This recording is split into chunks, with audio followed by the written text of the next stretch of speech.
that severe weather alert as we look outside at the Detroit River. We could be in for some rough conditions later tonight. 7 First Alert meteorologist Mike Taylor is back now with the latest. Mike?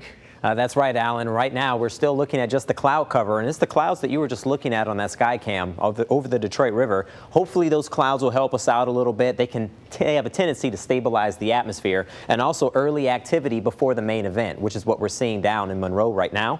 Right along Telegraph and I-75 between Newport as well as Monroe. Just some light to moderate rain from Flat Rock to maybe in points southeast. That's a quick moving system. Let me show you the main event. We call this an MCV, or a mesoscale convective vortex here, and this is going to be spinning in our direction, and you'll notice the overall direction is from west to east, and that's why you'll see the severe weather risk outlined here is moving in that same direction as well. So we're just tracking the system as it crosses over Wisconsin as well as Lake Michigan. FUTURECAST shows the timing around 7 p.m.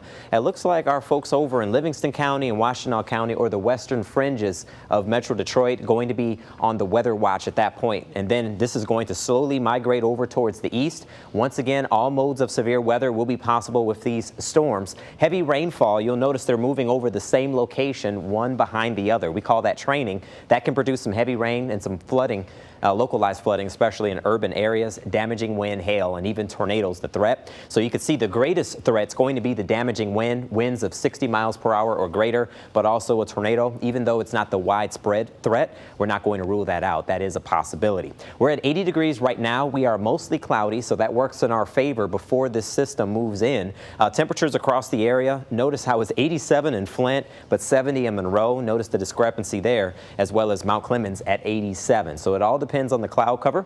Storms are going to be fair game for this evening, with temps in the 80s down to the 70s. And just looking at your forecast for tonight, we'll be watching these storms for you as late as 2 a.m. with temperatures in the 70s, still with the humidity still high. Coming up, we'll show you how life will be for the rest of the weekend once we get past the severe weather for this evening and tonight.